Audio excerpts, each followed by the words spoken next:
विद्यार्थी मित्रांनो, आज आपण chapter number 6 superposition of waves हा चॅप्टर सुरू करणार आहोत.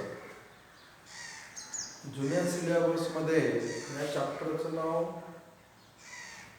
टेशनरी वेव्स असं होतं आणि हा जो नवीन सिलेबस आपल्याला आलेला आहे त्याच्यामध्ये थोडासा बदल करून चॅप्टरचं नाव सुपरपोजिशन ऑफ वेव्स. तर आपण 11वीमध्ये 10वीमध्ये waves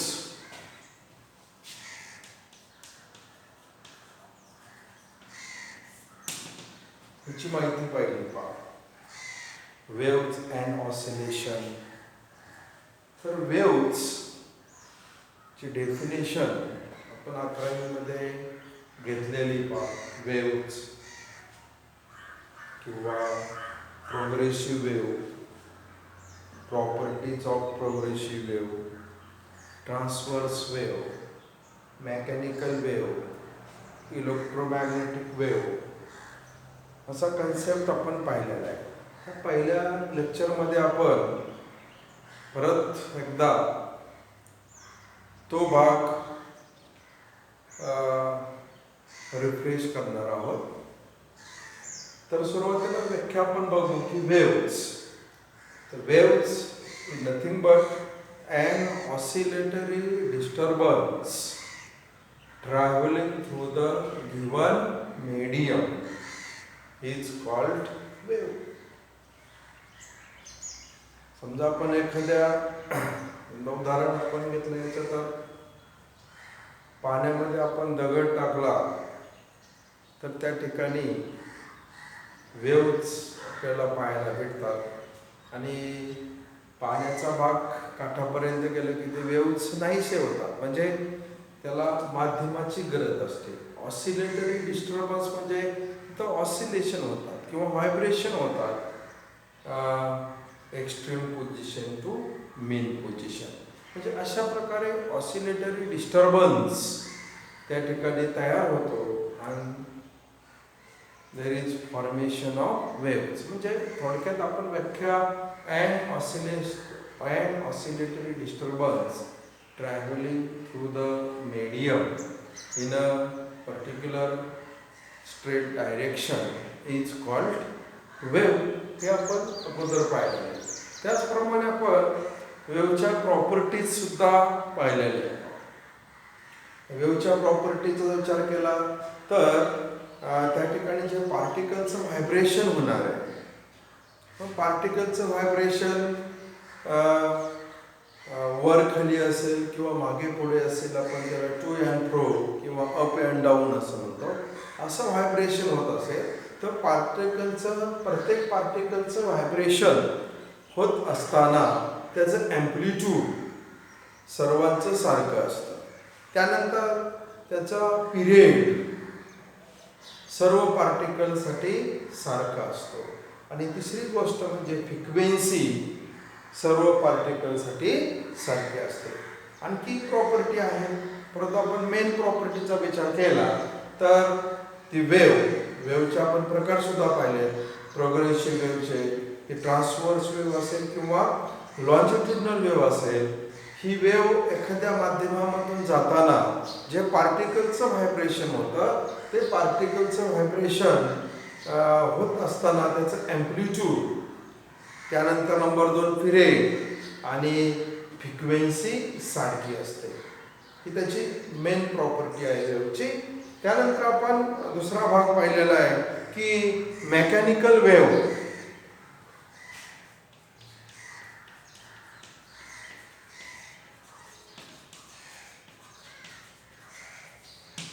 mechanical waves.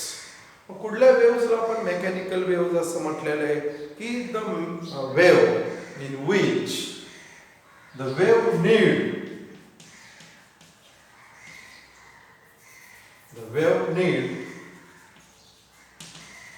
Material medium for their propagation.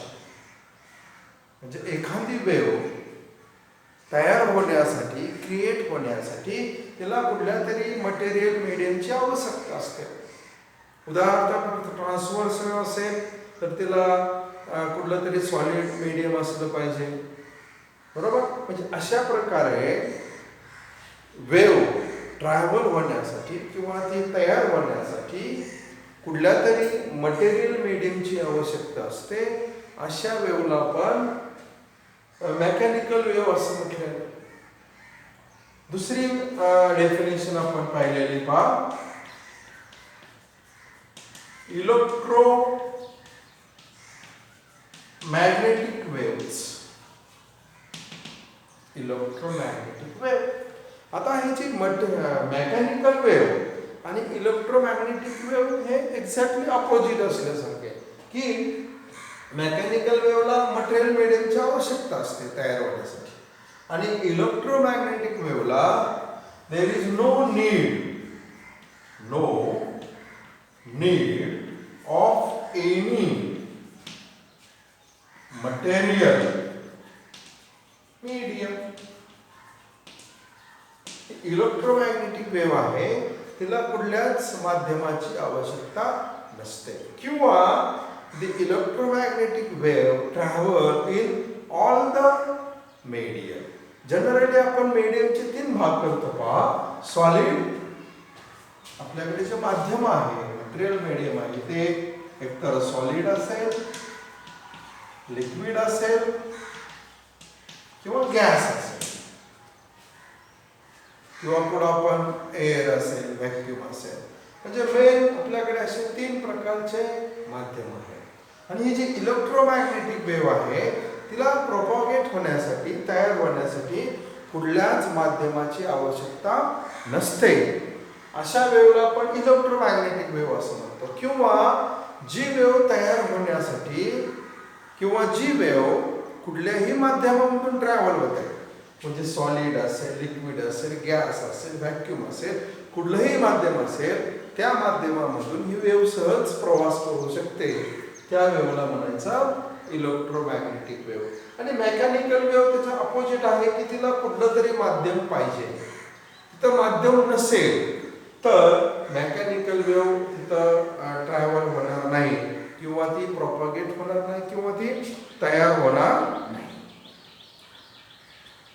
ह्याच्या 2 वेव्ह आपण एक्झॅक्टली कशा एकामेकीला विरुद्ध असणाऱ्या मेकॅनिकल वेव्ह आणि इलेक्ट्रोमॅग्नेटिक वेव्ह.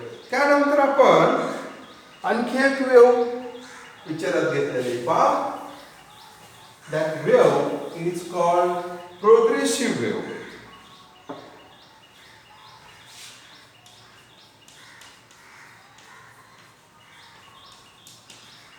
प्रोग्रेसिव्ह वेव्स हे आपण 10वीला 11वीला सुद्धा याच्याबद्दल आपण माहिती घेतली, की प्रोग्रेसिव्ह वेव्ह कुणाला म्हणायचं. The progressive wave is nothing but the wave in which the disturbance produces in an elastic medium or in a given medium due to periodic vibration or property of the given medium about their respective mean position. In this process, the energy and momentum is transferred one particle to another particle. किंवा आपण आणखी कमी किंवा short definition घेतली, the progressive wave, the wave in which this wave travel in a given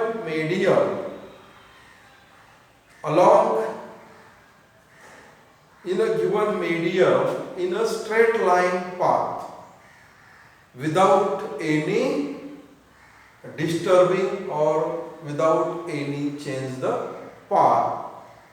Such a wave is called progressive wave. म्हणजे जी wave तयार होण्यासाठी माध्यम तर लागणार आहे आणि ती एका सरळ रेषेत तयार होते. त्या माध्यमामध्ये ती तिचं डायरेक्शन बदलत नाही. समजा पॉझिटिव्ह एक्स ॲक्सिस डायरेक्शनला चालली तर ती त्याच डायरेक्शनला जाणार आहे, ती तिची दिशा बदलत नाही. अशी जी वेव्ह आहे तिला म्हणायचं प्रोग्रेसिव्ह वेव्ह. म्हणजे the wave in which the propagation of wave in a straight line in a given medium without change the direction, such wave is called progressive wave. मग या प्रोसेस मध्ये काय घडतं की when the progressive wave traveling through the medium, then the particle, जे particle vibrate होणार आहेत actually, this particle transfer energy and momentum. These particle actually wave तयार होण्यासाठी जे पार्टिकल आहे ते पार्टिकलचं व्हायब्रेशन होत असतं.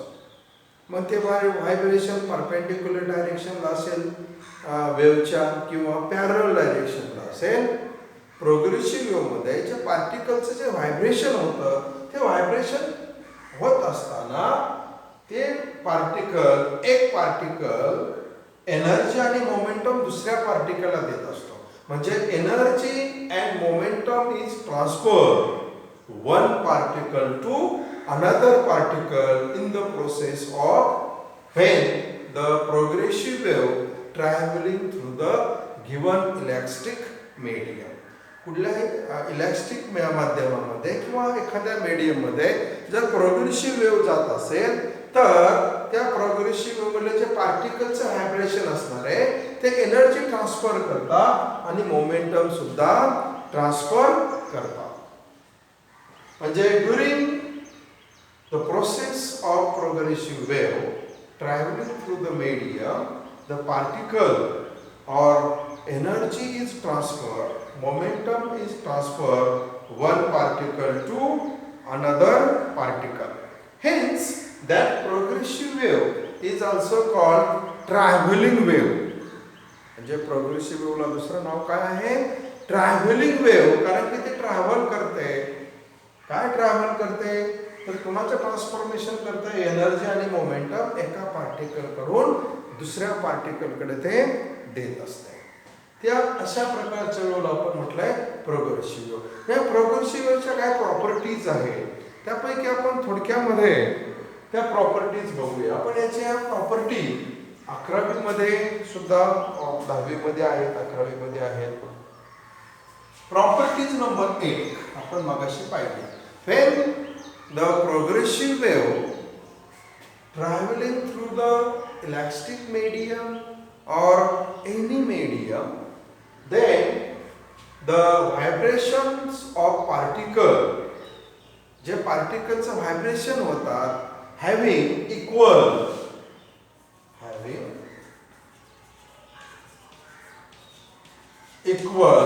amplitude.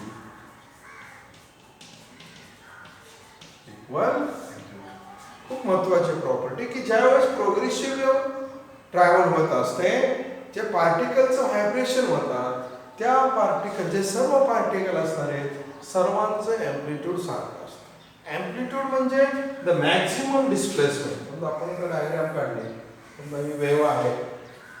आपण असं कन्सिडर करू this is Y axis, this is positive X axis origin. Suppose this is wave traveling along positive x-axis direction. मग amplitude कुठं आलं तर this distance, इथं डिस्टन्स आहे मेन पोझिशन पासून ते एक्स्ट्रीम पोझिशन. हे असेल पॉझिटिव्ह एक्स्ट्रीम पोझिशन आणि ही असेल निगेटिव्ह एक्स्ट्रीम पोझिशन. वरचा भाग पॉझिटिव्ह खाल्ला निगेटिव्ह. हे जे डिस्टन्स आहे मी इथं दाखवलेले पहा त्याला ह्या डिस्टन्सला म्हणतात एम्प्लिट्यूड. म्हणजे particle wave positive x axis direction चालली आणि पार्टिकलचं व्हायब्रेशन वर खाली होतंय. त्या डायग्राम मध्ये आपण असं दाखवलेलं आहे. आणि हे जे व्हायब्रेशन आहे पार्टिकलचं दोन्ही दिशेला सारख्या अंतरावर असतं आणि प्रत्येक पार्टिकल मध्ये हे अँप्लिट्यूड सारखं असतं. म्हणजे ज्यावेळेस प्रोग्रेसिव्ह वेव्ह ट्रॅव्हल होणार आहे, जे पार्टिकल असणार आहेत त्या पार्टिकल सर्व पार्टिकलचं अँप्लिट्यूड सारखं असणार आहे. Number 2 period. काय काय इक्वल आहे त्याचं अँप्लिट्यूड सारखं आहे. नंतर 2 पिरियड सुद्धा सर्वांचा सारखा असतो.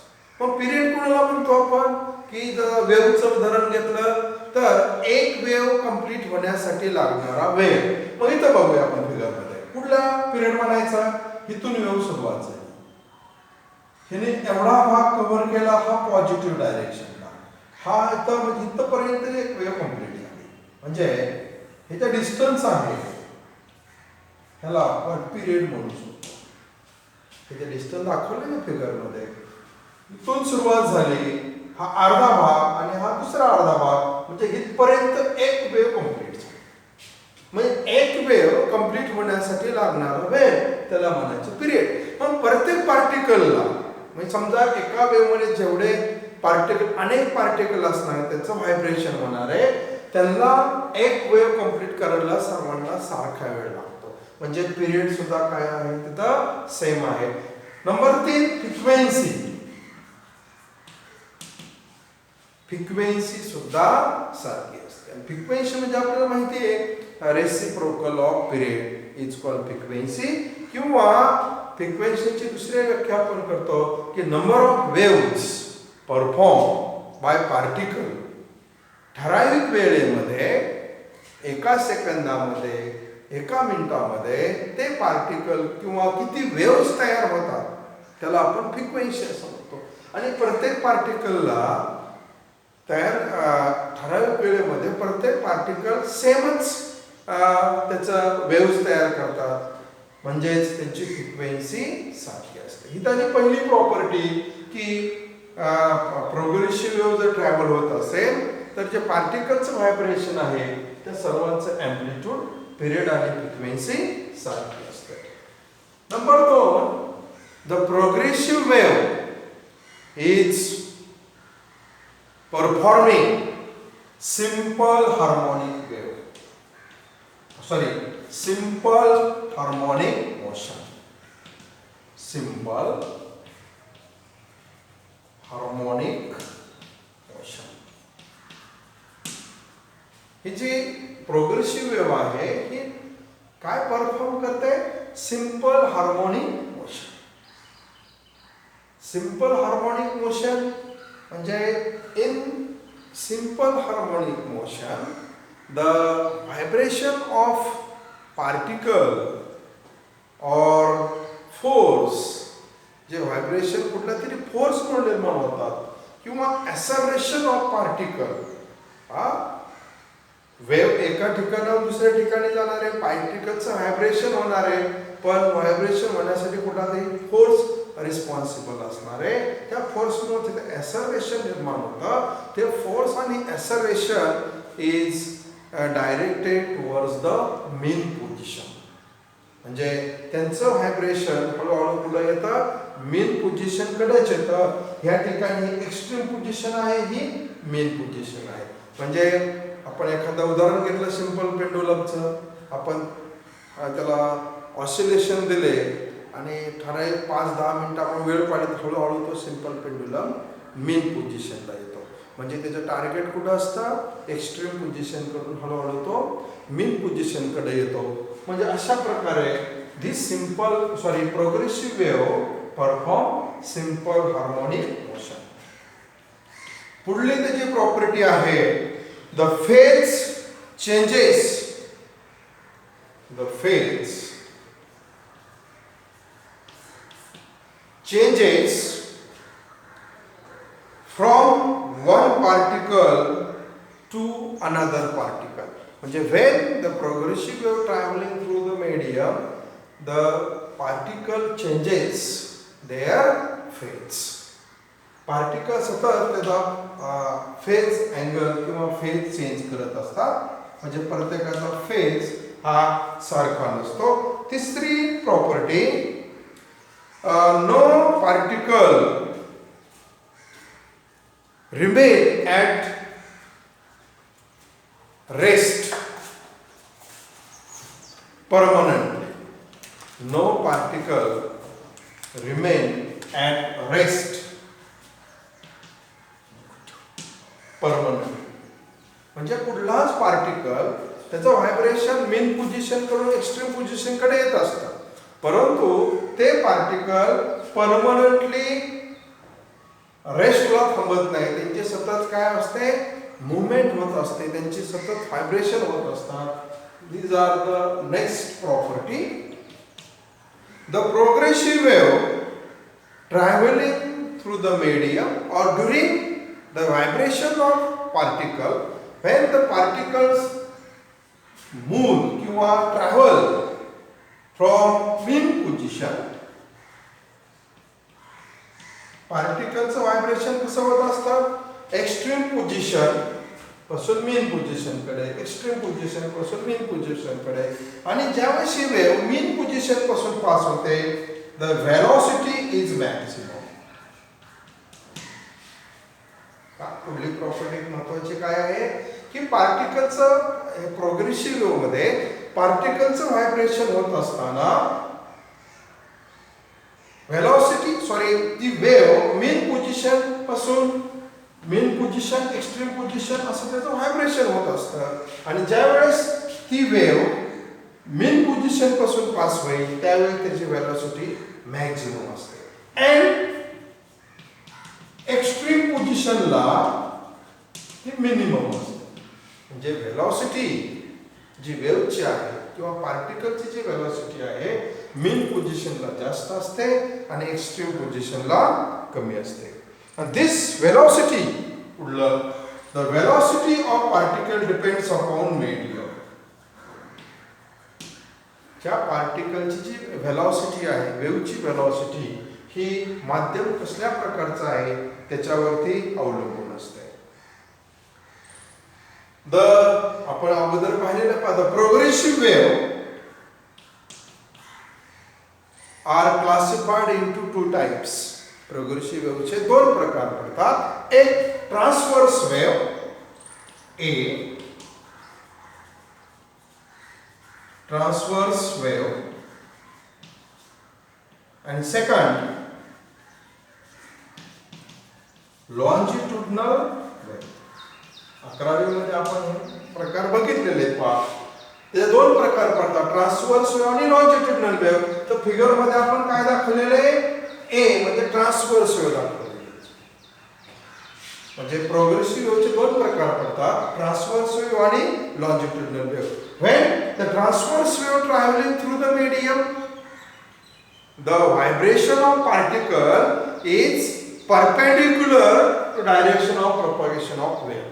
पहा, ही जी दिशा आहे पॉझिटिव्ह एक्स ॲक्सिस डायरेक्शन आहे, वेव्ह चालली आहे दिशेला, आणि पार्टिकलचं व्हायब्रेशन वर आणि खाली होत आहे, म्हणजे अलॉंग वाय ॲक्सिसला. वाय ॲक्सिसला पार्टिकलचं व्हायब्रेशन होत आहे आणि वेव्ह एक्स डायरेक्शनला चालली, म्हणजे पार्टिकलचं व्हायब्रेशन आणि तयार झालेली वेव्ह यांच्यामध्ये 90 डिग्रीचा अँगल आहे, म्हणजे ते परपेंडिक्युलर टू इच अदर आहे. म्हणजे ट्रान्सवर्स वेव्ह मध्ये काय असतं, the vibration of particle and propagation of wave पॅरल टू इच अदर, म्हणून तिला आपण ट्रान्सवर्स वेव्ह म्हणतो. आणि लॉन्जिट्युडनल वेव्ह मध्ये काय असतं, the vibration of particle and propagation of wave is in same direction, म्हणजे ते दोन पॅरल टू इच अदर असतात. म्हणजे वेव्ह तयार होण्याची दिशा आणि पार्टिकलचं व्हायब्रेशन. उदाहरणार्थ स्प्रिंग आपण ताणली ती वर खाली होते, म्हणजे स्प्रिंगचा प्रवास आणि पार्टिकलचं व्हायब्रेशन सेम दिशेला असतं, पॅरल असतं, म्हणून तिला आपण म्हणतो, त्या प्रकारची वेव्हला म्हणतो लॉन्जिट्युडनल वेव्ह. ही transverse wave, longitudinal wave. When transverse wave travelling through the medium there is formation of crest and trough alternately. म्हणजे जर आता इथं उंच भाग आहे त्याला आपण क्रिस्ट म्हणूया, हा खोल भाग आहे त्याला आपण ट्रफ म्हणूया. म्हणजे ट्रान्सव्हर्स वेव्ह जर चालली असेल तिथं क्रिस्ट आणि ट्रफ अल्टरनेटली तयार होतात आणि दोन क्रिस्ट मधलं अंतर त्याला आपण वेवलेंथ म्हणतो किंवा दोन ट्रफ मधलं अंतर आपण त्याला वेवलेंथ म्हणतो. आणि जर लॉन्जिट्युडनल वेव्ह माध्यमामधून जात असेल तर there is formation of compression and rarefaction. म्हणजे जर लॉन्जिट्युडनल वेव्ह आपण एखाद्या माध्यमामधून जात असेल तर त्या ठिकाणी त्या माध्यमामध्ये अल्टरनेटली कॉम्प्रेशन आणि रेरिफॅक्शन तयार होतात. म्हणजे हे आपण झालेला भाग आहे त्यामुळं आपण जास्त मी फळ्यावर लिहित नाही पहा की हे लक्षात ठेवायचं आपल्याला सर्वांना की प्रोग्रेसिव्ह वेव्हचे दोन प्रकार आहेत, एक ट्रान्सव्हर्स वेव्ह आणि दुसरी लॉन्जिट्युडनल वेव्ह. लॉन्जिट्युडनल वेव्हची मी डायग्राम इथं काढलेली पहा. ट्रान्सव्हर्स वेव्हची डायग्राम काढलेली. ट्रान्सव्हर्स वेव्हमध्ये काय असतं की पार्टिकलचं व्हायब्रेशन आणि तयार झालेली दिशा वेव्ह याचं एक परपेंडिक्युलर टू इच अदर असतात आणि त्या ठिकाणी क्रिस्ट आणि ट्रफ अल्टरनेटली घडत असतात. लॉन्जिट्युडनल वेव्ह जर जात असेल तर तिथं कॉम्प्रेशन आणि रेरिफॅक्शन त्या माध्यमामध्ये घडत असतं आणि लॉन्जिट्युडनल वेव्हमध्ये पार्टिकलचं व्हायब्रेशन आणि तयार होणारी जी वेव्ह आहे ती एकाच दिशेला असते. पुढली प्रॉपर्टी, भरपूर प्रॉपर्टीज आहेत. The transverse wave travelling only solid medium but longitudinal wave traveling all the medium. For example, sound wave. Sound wave काय आहे हे? Sound wave हे longitudinal wave चं उदाहरण आहे.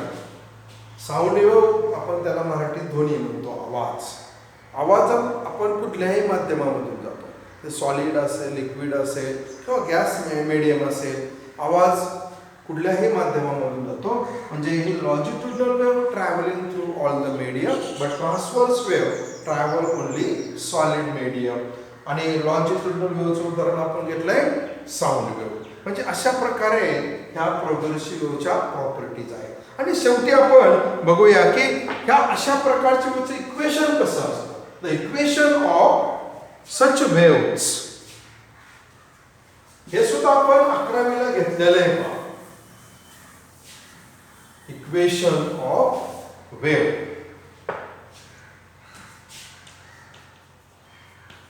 Equation of wave. आपल्याला त्याचा प्रूफ नाही, आपण डायरेक्ट घेऊया. तर आपण हे घेऊया पहिलं की पहिले केस मध्ये आपण घेऊया नंबर 1. ती वेव्ह कुठल्या दिशेला चालली? Positive x axis direction. Positive x axis direction. तर वेव्हचं इक्वेशन काय येतं? पहा, या ठिकाणी पॉझिटिव्ह एक्स ऍक्सिस डायरेक्शनला चालली परंतु व्हायब्रेशन कुठल्या दिशेला आहे? Along Y axis. म्हणजे equation of wave Y X T. Y म्हणजे वाय डायरेक्शन, एक्स ऍक्सिस आणि टी म्हणजे time is equal to A sine into bracket K X minus omega. This is equation of wave. When wave travel in positive x-axis direction, a sin kx minus omega t, where k is equal to 2 pi upon omega. Sorry, lambda. Where this lambda is called wavelength and this omega is called angular frequency. Omega is called angular frequency. Lambda is wavelength. T period is 2 pi upon omega and frequency 1 upon. The SI unit of period is second. SI unit of frequency is hertz or second inverse. म्हणजे आपल्याला लागणाऱ्या गोष्टी आहेत. पिरियडचं unit आपल्याला माहिती आहे, सेकंदामध्ये आपण period घेतो. फ्रिक्वेन्सी म्हणजे रेसिप्रोकल ऑफ पिरियड आहे, म्हणजे त्याचं युनिट आहे सेकंड इनव्हर्स किंवा हर्ट्ज आपण त्याला म्हणूया. आणि जर ही वेव्ह निगेटिव्ह एक्स ऍक्सिसला असेल तर इक्वेशन काय येईल? वाय एक्स टी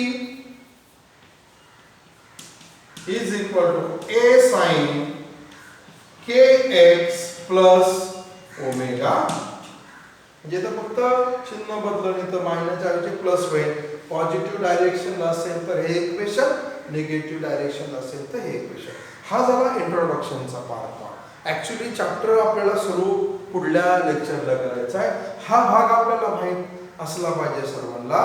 हे माहीत झालं तर मग पुढला भाग आपल्याला सोपा जाईल, कारण की आपण बेसिक भाग आपण पाहिला की मेकॅनिकल वेव्ह म्हणजे काय, वेव्ह म्हणजे काय, इलेक्ट्रोमॅग्नेटिक वेव्ह म्हणजे काय, प्रोग्रेसिव्ह वेव्ह म्हणजे काय, त्याच्या प्रॉपर्टी काय आहेत.